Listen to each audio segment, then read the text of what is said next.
안녕하세요. 서영주입니다.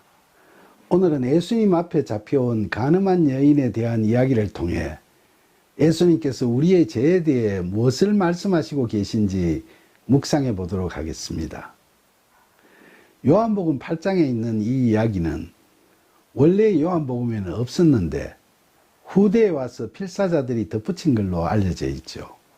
왜냐하니까 이 이야기는 현존하는 가장 오래된 요한복음 사본에는 나오지 않고, 또 학자들도 이 이야기의 문체나 문구들이 요한복음서의 딴 부분과는 구별되는 다른 점이 많다고 주장하고 있기 때문이죠.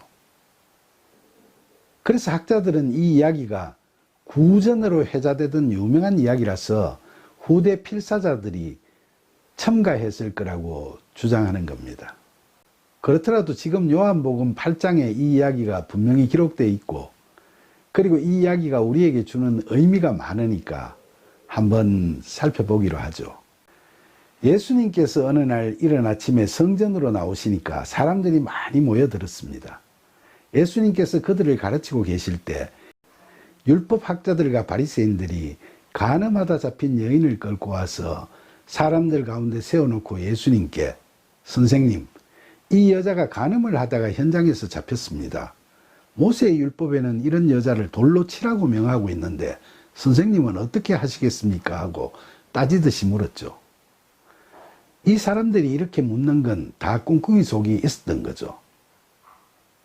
우선 율법학자들이나 바리새인들은 사람들에게 율법서를 가르치고 절기나 의식을 중시하는 데 반해서 예수님께서는 그런 책이나 전통보다는 이적이나 치유, 그리고 말씀으로 깨달음을 주려고 하시니까 그게 그들에게는 매우 못마땅했죠.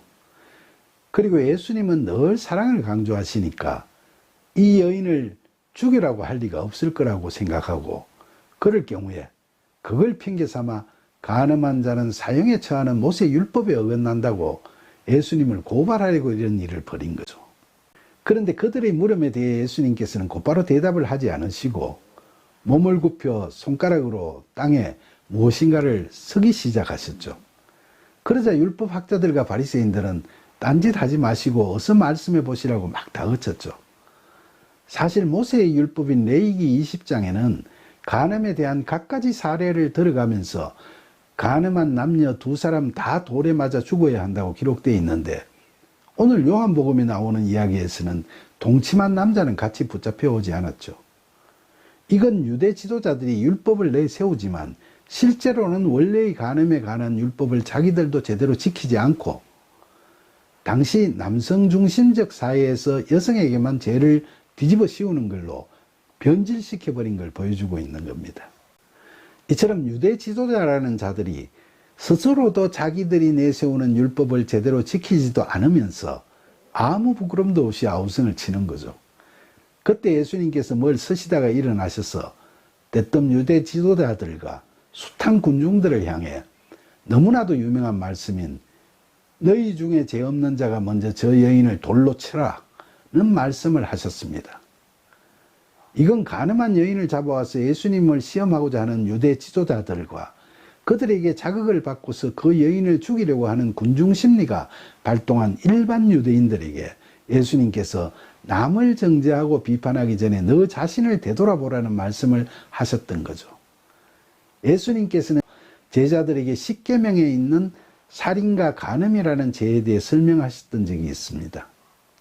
그때 예수님께서는 살인하지 말라는 계명과 관련해서 살인은 단순히 사람을 죽이는 것뿐만 아니라 형제에게 성내고 노하는 것, 형제에게 심한 욕설을 하는 것, 형제에게 미련한 놈이라고 하는 것도 다 살인에 해당된다고 말씀하셨죠. 또 간음하지 말라는 계명과 관련해서는 음욕을 품고 여자를 보는 자마다 마음에 이미 간음했다고 말씀하셨습니다. 그러나 살인이나 간음이라는 죄를 이렇게 확대해서 해석한다면 죄 짓지 않는 사람이 어디 있겠습니까? 결국 우리는 다 죄인이라는 거죠.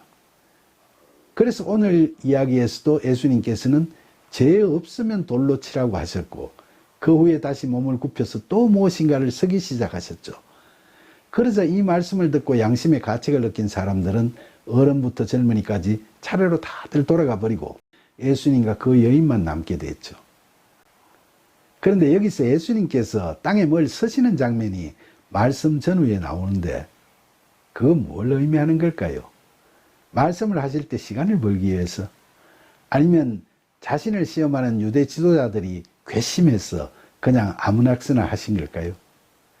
아니면 율법을 앞세우면서도 율법을 변질시켜서 남자는 데려오지 않고 힘없는 여인만 끌고 온 그들의 위선과 영적 교만을 꾸짖는 말씀을 쓰신 걸까요?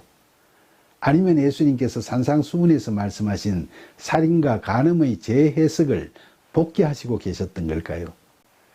고대의 전성에 따르면 예수님께서는 이때 그 여인을 고발한 자들의 죄를 졌고 계셨으며 자신들의 죄악이 알려지는 것을 본 그들이 두렵고 당황해서 다들 떠나갔다고 말하기도 합니다. 사실 무엇을 서셨는지는 잘 알 수 없지만 여기서 우리는 예수님의 카리스마, 즉 대중을 심리적으로 제압하고 복종케 하시는 능력을 엿볼 수 있죠. 와글와글 하던 무리들이 다들 꼬리를 내리고 사라지는 걸 보면 말이죠. 아무나 그런다고 그들이 그리 하겠습니까? 요즘 세태를 보면 더 그렇지 않습니까? 서로 자기는 옳고 남은 그러다고 하는 자들이 우리 주변에 얼마나 많습니까? 내로남불이 판치는 슬픈 세태를 보면서 오늘날 우리는 예수님이 기다려지는 시대를 살아가고 있다는 생각이 들죠. 다시 오늘 이야기로 돌아와서 예수님께서는 글을 쓰시다가 일어나셔서 그들이 다 사라지고 그 여인 외에는 아무도 없는 것을 보시고 그녀에게 여자여 너를 고발하던 그들이 어디 있느냐? 너를 정죄한 자가 없느냐라고 물으셨죠. 그러자 그녀는 주여 없나이다라고 했고 그 말을 들으신 예수님께서는 나도 너를 정죄하지 아니하노니 가서 다시는 죄를 범하지 말라고 하셨습니다. 그럼 예수님께서는 간음한 죄를 다스리는 율법을 폐기하시겠다는 말씀인가요? 그렇지는 않습니다. 왜냐하면 예수님께서는 마태복음 5장에서 내가 율법이나 선지자를 폐하러 온 줄로 생각하지 말라. 폐하러 온 것이 아니요 완전하게 하려 함이니 진실로 너희에게 이르노니 천지가 없어지기 전에는 율법의 1.1획도 결코 없어지지 아니하고 다 이루리라 라고 말씀하셨거든요. 하지만 이 말씀을 잘못 받아들이면 신약시대가 오면서 율법의 시대는 이제 갔다고 했는데 또 율법을 지키라는 말인가 하고 의문을 제기할 수도 있겠죠. 그러나 율법주의에 빠져 우리 스스로 율법을 지켜 구원을 받겠다는 자력구원론이 틀린 생각이고 하나님의 말씀은 항상 지켜져야 하죠. 다만 그건 우리의 의지와 능력으로 지킬 수 있는 것이 아니고 하나님의 은혜에 의한 믿음으로 구원을 받으면 성령의 도우심으로 이를 지켜 우리가 죄에서 자유롭게 되는 거죠. 그래서 그리스도 예수 안에 거하게 되면 매사에 있어서 예수님이시라면 어떻게 하실까를 항상 묻고 성령의 이끄심을 받는 삶을 살게 되니까 결국 우리는 하나님의 말씀을 지키는 삶을 살게 되는 것이고 다시는 죄를 짓지 않게 된다는 겁니다. 그런데 예수님께서 이 이야기가 전개되는 그날 그 자리에서 그녀를 정죄하지 않겠다고 말씀하시는 건 그녀뿐만 아니라 그녀를 고발한 유대 지도자들이나 군중 심리에 휩쓸려서 흥분하며 그녀를 죽이려고 했던 자들이나 그들 모두가 다 죄인이지만 그 누구도 정죄하지 않으시겠다는 크신 사랑을 보여주신 겁니다. 그래서 예수님께서는 요한복음 12장에서 사람이 내 말을 듣고 지키지 아니할지라도 내가 그를 심판하지 아니하노라. 내가 온 것은 세상을 심판하려 함이 아니요 세상을 구원하려 함이로다 라고 사랑의 선포를 하신 겁니다. 그리고 오늘 이야기에서 예수님께서 간음한 여인에게 너가 내 말을 믿으면 너는 죄를 사함받고 구원을 받은 자니까 부디 성령의 이끄심과 도우심을 받아 다시는 죄짓지 않는 삶을 살아감으로써 나로부터 받은 이 구원의 선물을 계속 간직하라는 뜻에서 다시는 죄짓지 말라고 말씀하신 거죠. 사랑하는 여러분, 하나님 앞에서는 우리 인간은 누구나 할 것 없이 다 죄인입니다. 이건 오늘을 사는 우리도 마찬가지죠.